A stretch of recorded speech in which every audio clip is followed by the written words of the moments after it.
Well, I attended from 6th grade and I graduated at 45.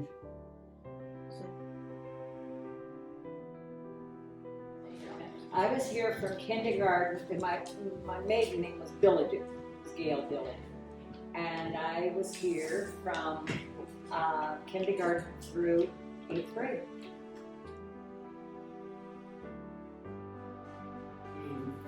Uh, 55, and we just figured it out at the class of 59 was my last year here. So but I was here for 5th, 6th, 7th, and 8th grade, 4 years. Hi, I'm Cheryl. It's Cheryl Brennan when I was here. What grades and years did you attend St. John's? Kindergarten through 8th grade.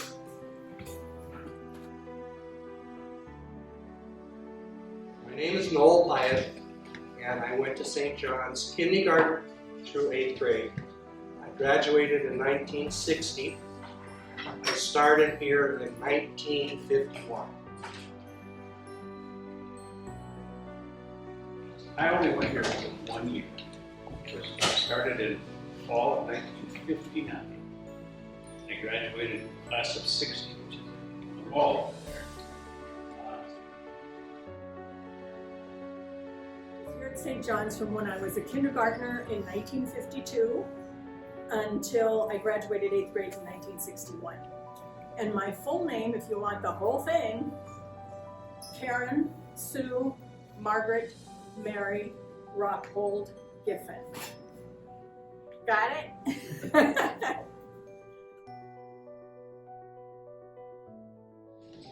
My name is Tom Henderson, and I went to school here from 1959 to 1968.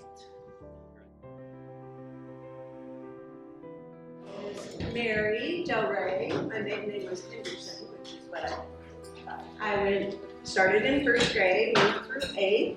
I graduated in 1970 from St. John's. So.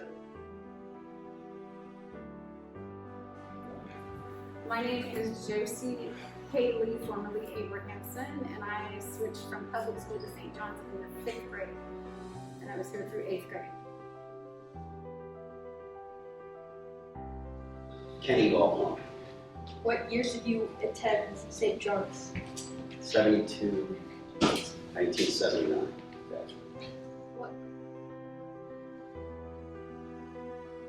My name is Mary Beth Gilbro, and I graduated in 1982.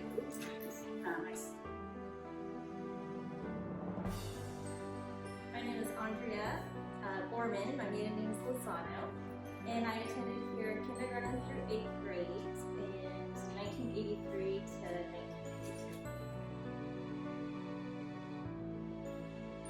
My name is Kelly Nolan. My name is Kelly Daniels. And I went to St. John's. I graduated in 95, so. My name is Rachel Rourke, and I graduated in 2002. Hi, I'm Megan Costa. When I was at St. John's, my maiden name was Kat Sanders. That was my last name. I was at St. John from about, I think it was about 1993 or 94, preschool, all the way to 8th grade. So I graduated in 2004. So. My name is Anna Williamson, and I went to St. John from 2003 to 2011. Wasn't a whole lot of difference because the school I went to in Butte was taught by the BVMs, that was the Order of Nuns. And so when we came to Seattle, that was one of the reasons we came to the North End here. Because they taught here too. They lived in a house straight down on 79th between 1st and 3rd, a big gray house that's still there. But the nuns lived in there. And they had the front kind of a glassed-in porch, I think would have been originally what it was made for. But that was their chapel. They had this nice little chapel in the front. But then they built the convent for the nuns. And I love the nuns.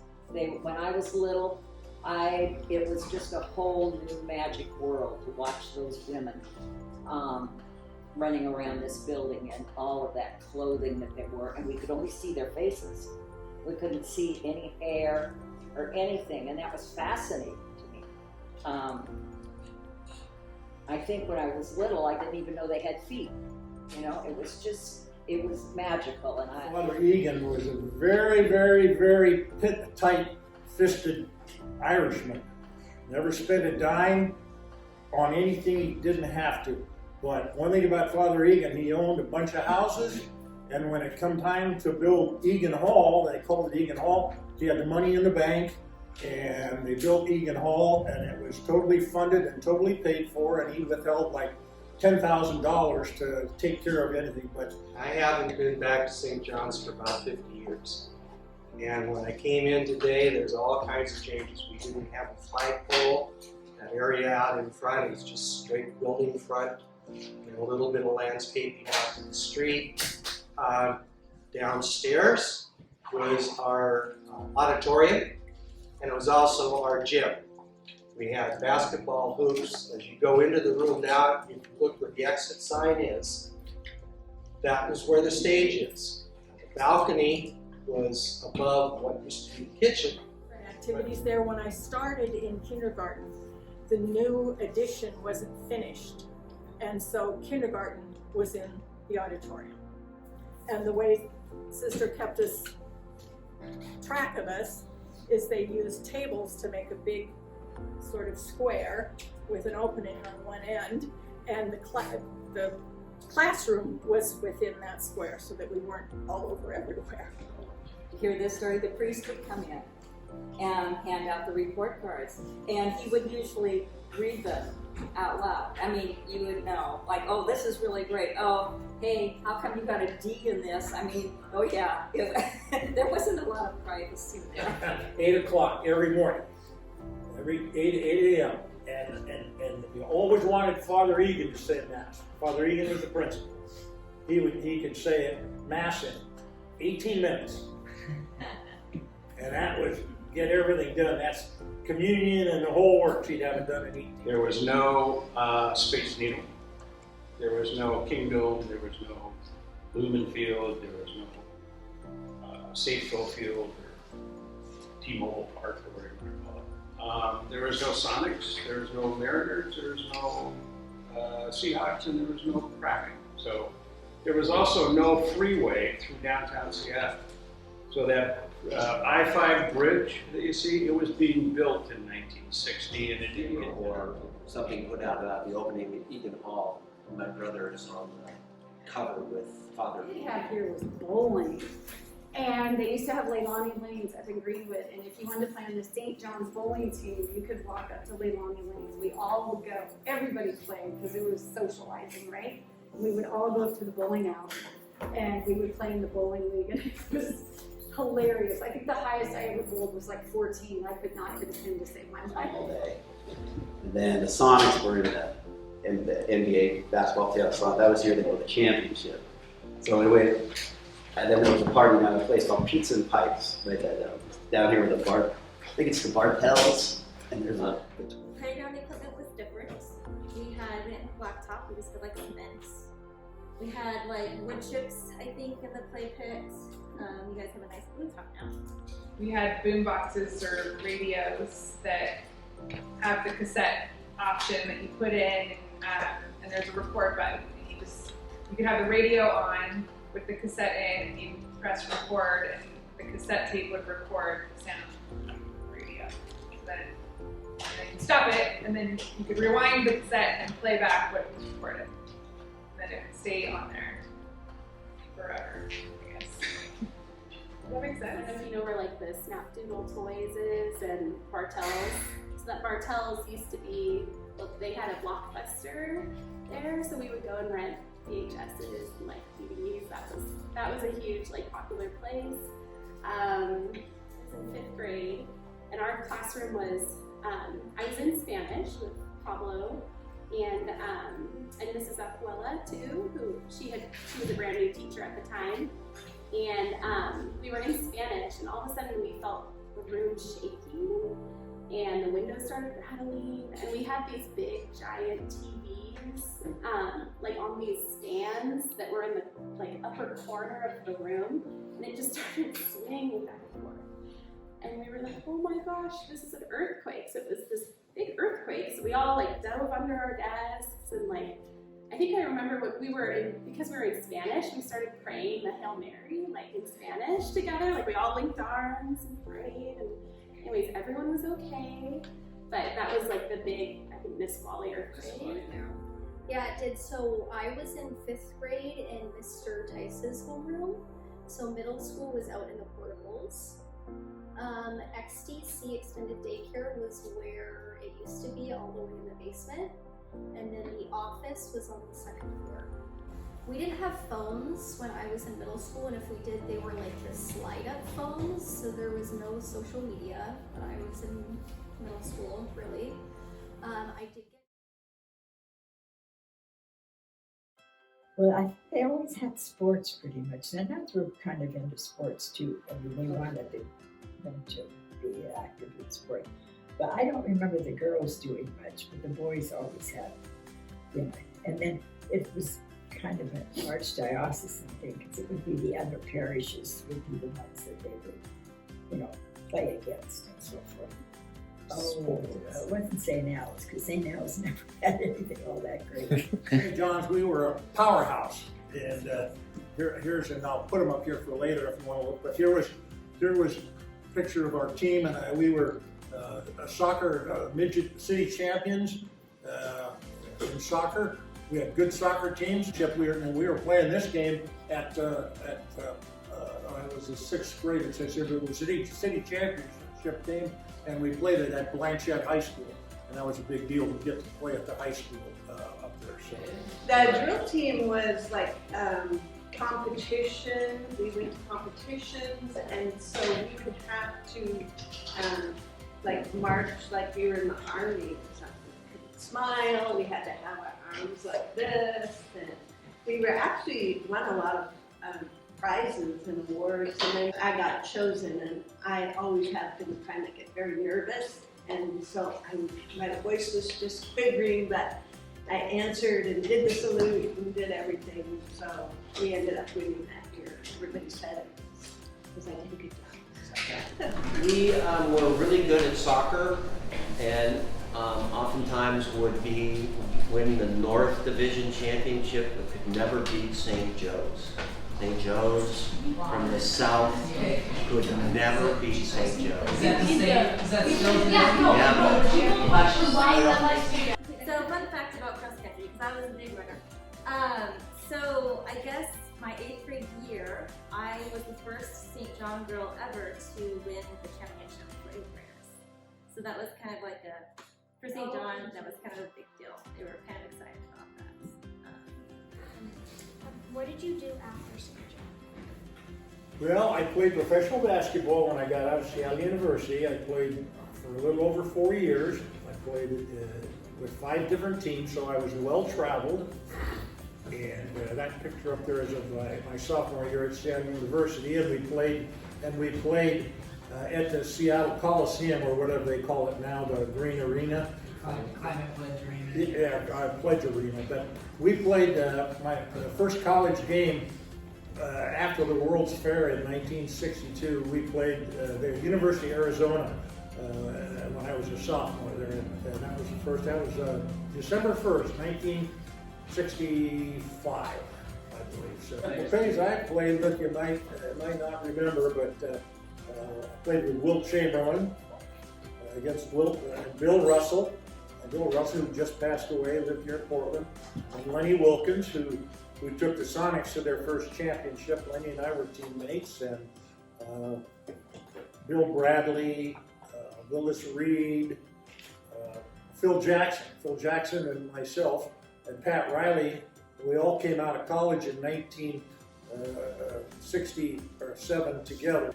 So we all were rookies together, and Earl Monroe was a rookie who was an all-star, and Hall of Fame, and so those are some of the players. And Jerry West, Elgin Baylor, were all part of the program. So yeah, it was old school people. Father Quigley was the pastor, a very brisk, gruff Irishman. Scared me to death. And he believed that we should not wear uniforms because we were too close to the public school across the street, Greenwood Elementary. It's still there, right? And so he didn't want those kids making fun of us. So we did not wear uniforms. Have to wear uniforms when you're here. Oh no. We had a dress code. Both the girls didn't have uniforms, boys didn't have uniforms. The one thing that we could not wear, the boys could not wear, were jeans. We had to wear slacks or corduroy pants or in that. I was in 3rd grade. I don't know how the decision was made. Rumor has it there was a parent vote, but I'm like, is that true? I don't know. And what happened was when I started 3rd grade, they said 3rd grade and below had to wear uniforms. Have you guys heard this already from someone? Okay, this is important. 3rd grade and below had to wear uniforms. 4th grade and up did not. And as we went up, the uniforms went up with us. So when we got to 8th grade, everybody had uniforms, but all the way up. So like when I was in 7th grade, the 8th graders did not have uniforms and we did. Wild.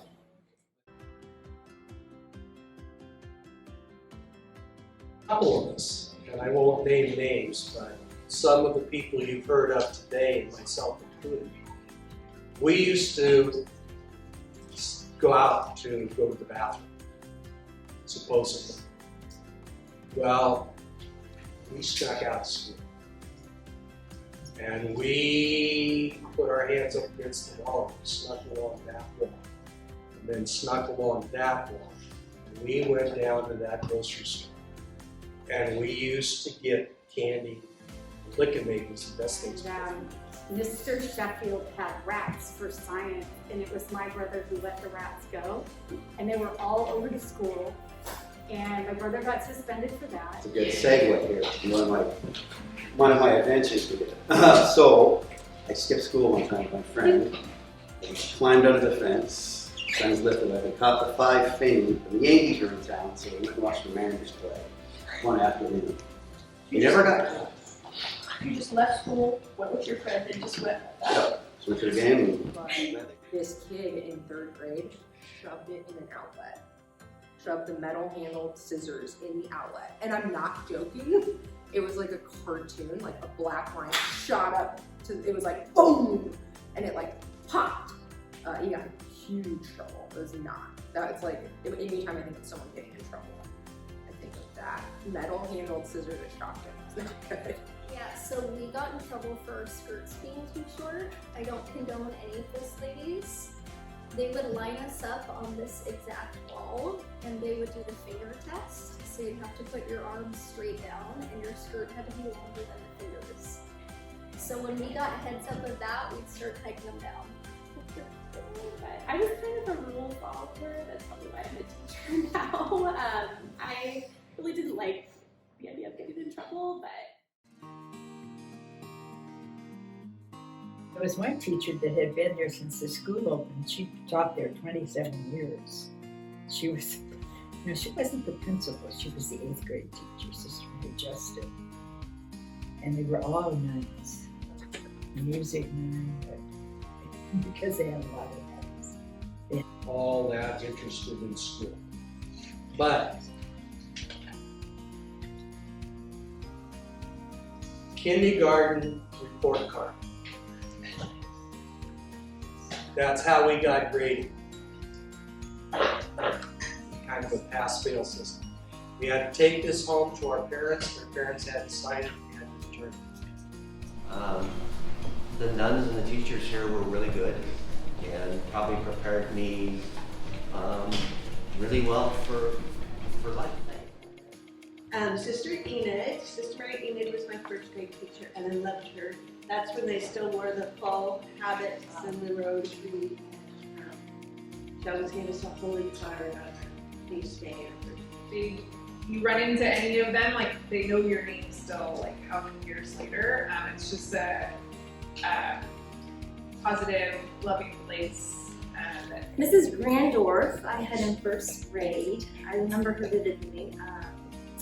She was just always smiling, very friendly. She used to play the guitar and during story time with us and sing songs. And then I don't know if you guys are familiar with Care Bears, but she would have Care Bear stuffed animals in her classroom. And we would get to take turns having a stuffed animal during story time, during music time, and during the day. So that was always like a fun thing. One of the most impactful teachers I had was Mrs. Davis, which she was just a presence. She really cared about people. And, yeah, she was just amazing. My mother said, when I started school, and she reiterated it many times, just remember, I believe what sister says first, and then I'll talk to you. My 5th grade teacher, Miss Hamlet. And that was the first time that I had a teacher, I'm sure you guys have experienced this, where I was like, I like her so much, she motivates me. And her, Miss Dayclo, who just passed away in last year. And she connected with every single kid who was in her class individually, so much so that at graduation, she would write each kid a poem that was completely unique to them. This was like a full page, and every single kid, she had a poem written that she read to them for graduation. And she was just like the most lovely person. And every night when the phone would ring, I'd just say, oh, not sister, not sister. Oh, let sister call. The nuns called home all the time, good and bad. They were like a part of our family. In fact, there were 2, that shall go unnamed, who used to stop by our house for a little drink before they got all the way home with the groceries. Another teacher was Miss Franchino. She was my 2nd grade teacher. She helped me a lot. I remember with the math. I had some trouble with math in 2nd grade, but fun story about Miss Franchino. So there was this King 5 News sportscaster named Tony Ventrella, and he was very popular back then. And she was a big fan of his. And one day, our 2nd grade class were told to go out by the flagpole. So we all went to the flagpole, and my teacher, Miss Franchino, was there. And here comes the King 5 News sportscaster, Tony Ventrella, walking up the hill with flowers for her. So that was like a huge, he was like a Seattle celebrity back in the day. So that was really neat that he surprised my teacher in our class. I can tell you, I can remember every single teacher I had and every room I had them in. If I walked down the hall, I could tell you where they all were. Oh, and then one other teacher I have to mention is Mrs. Dayclo. I had her as my 8th grade teacher. And she was probably, I have to say, one of my favorite, if not my favorite teacher. And I remember her just being so friendly, so kind, a great listener. And I felt like she just cared about all of us students. And okay, so I had Mrs. Hawley twice in 4th grade and in 8th grade. She went on the Washington, D.C. trip with me. I had Mr. Tice. I had Mrs. Brumback in kindergarten. She was my first teacher. And I think that was her first year at St. John as well. So I was new, she was new. I had Mrs. Kelly in 5th grade. That was her first year that she was here. Mrs. Ocampo was here, but I never had her. Pablo was here, and he was my Spanish teacher. He was not the vice principal, he taught me Spanish. There was one school dance, one. And it was 8th grade graduation. And the nun, who was brilliant, who taught us 8th grade, she took us downstairs. The auditorium was on the 1st floor under here, right about here. And she taught us to waltz. She picked them up and she had little black shoes and she showed us how to dance. So we had one dance the night we graduated. No, there weren't school dances. However, from years past, I guess they'd have the 8th grade graduation party, and that was a dance. And they started realizing that nobody danced because nobody knew how to dance. And so that spring, they hired the House of Leon, a dancing school, and they came out to the school, and we had 2 months of dancing lessons, and we learned all kinds of stuff, the foxtrot, the waltz, and the tango, and it was really fun. And so for our... And this wasn't dancing like ballerina stuff or anything like that. This was rock and roll dancing. It was ballroom dancing, the waltz, the foxtrot, those things. It was actually where, you had to touch each other when you were dancing, mostly, except when you got rock and roll, you just get really freaky and go all over the place. We had a party at the end of the year downstairs in the hall. Yeah, dinner with our parents and dance. Yeah. Were the parents there when you were dancing? Oh yeah, I had to dance with my mother. Oh yeah, absolutely. What do you guys think? Would you want to dance with a parent for your 8th grade graduation? But we didn't have actually school dances here. We had, if we wanted to do dancing, it was Mr. Lyons or Mr. Leon's dancing, and it was all CYO schools, and we would go in different areas. And so we would go with like St. Benedict's and St. Matthew's. We would all go to this same one, and you'd meet all the kids from the other Catholic schools. And so we never had one at our school, and we didn't. Probably Prince, Madonna. I don't know if you guys know who Madonna is, but Oh boy. Well, let's see. Backstreet Boys would have been very popular. Yeah, I went to them. So lots of boy bands, and then I think like lots of like slow jam type R&B. I was the school, like the ASB president when I was in 8th grade, and so I helped to like plan the dances every year. And at the time, we had Cuban Creek DJ, so big deal. St. John's dances back then were the place to be. When I was in high school, some girls that I later became friends with, they went to Guadalupe in West Seattle, and they weren't invited to our dances. I don't know why. I don't know if it was just because they weren't in the area, but I found out when I was in high school that they snuck into our dances. So they were St. John's dances were popular. You have to make you dance, like if you were slow dancing, you had to like have arms like between you and the other person. The music was loud. But yeah, it was dark. They had snacks. And it was always hot and sweaty, so the windows were always open, and you could see like condensation dripping up.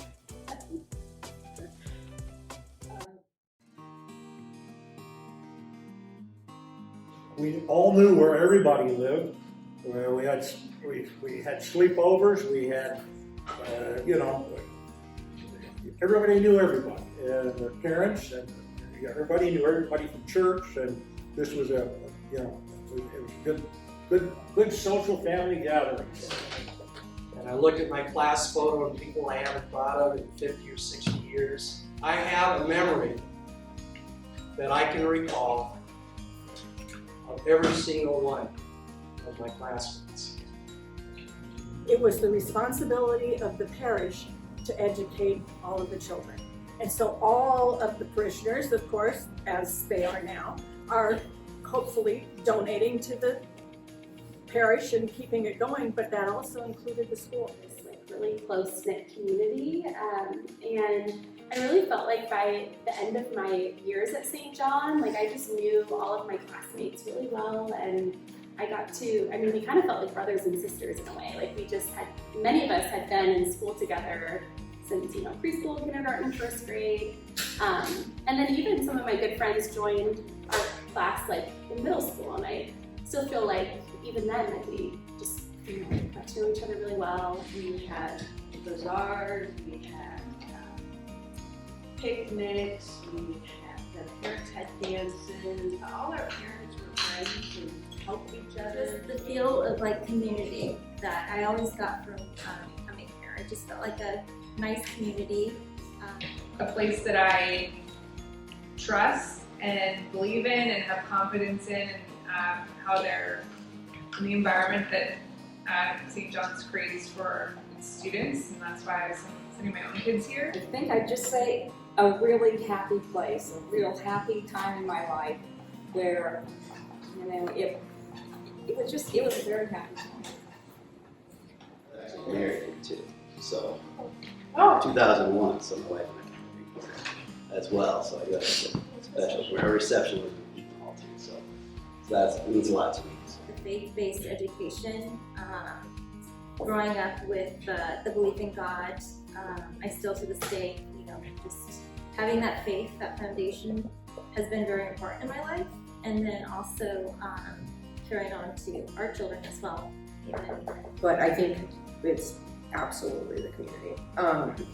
There's this, especially right now, I think every parent in the world wants to have a village for their kids and their family, and it's very elusive and it's hard to find. It's almost like villages don't exist in 2022, but St. John's has it. What really stands out is like how cohesive our class was, that so many of us are still in touch with each other decades later, right? That's really, I meet so many people and I go, how are you still friends with people that you met in 5th grade? And I'm like, we just all kept in touch. We just really do. And when one of them has a wedding and now the kids are having weddings, we see each other there all the time. So it's really cool. So I did, and when I was in kindergarten, I had an 8th grade buddy. Her name's Laura Boakley, shout out Laura. And she babysat me. So she went on to Holy Names, I think, and she babysat me and my sister when I was still at St. John. And I actually still stay in touch with her. I follow her on like all social media, and now she has kids. So yeah, we did, and I'm still close with her, which is crazy. I mean, I ended up going into public service, like I worked for the government, and I think it helped me frame what I wanted to do, where I wanted to be of service to people. I think St. John's becomes an extension of people's families. And I mentioned the village thing and being able to rely on this community and trust this community. I think it's huge right now to be able to send your kids to school or to go to school and feel safe and like you're in trustworthy hands. It matters a lot. Both my kids still hang out with their friends from St. John's. They really, I think they've made friends in high school, but they still, like, who they're hanging out with on the weekend is their friends from middle school and actually really from like preschool on at St. John's. What does St. John's School mean to you? Everything, as I'm back here teaching. I couldn't get away. Yeah, this place just feels like family to me. So I have not been at St. John for only 12 years of my life, as I'm 25. Okay. So more than half my life I've been at St. John. My dad died when I was 9, and I have 6 brothers and sisters, and my younger brother was born a month after my dad died. And so we were relatively poor, I guess you could say, because my dad no longer had an income and my mom raised us on Social Security. And so the St. John's community pitched in, and we had food baskets brought to us and Christmas presents, and there was a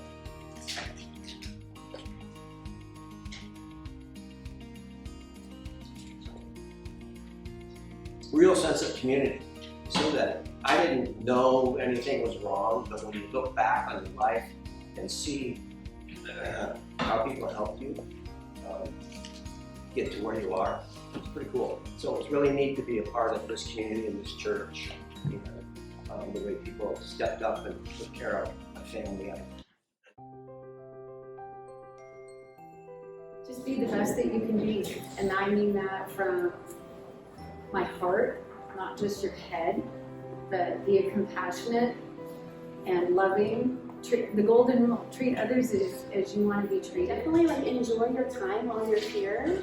I think you might hear that a lot from people, maybe your parents, other teachers, but truly do, and get to know each other too. I feel like, you can, there's so much you can learn from each other while you're here.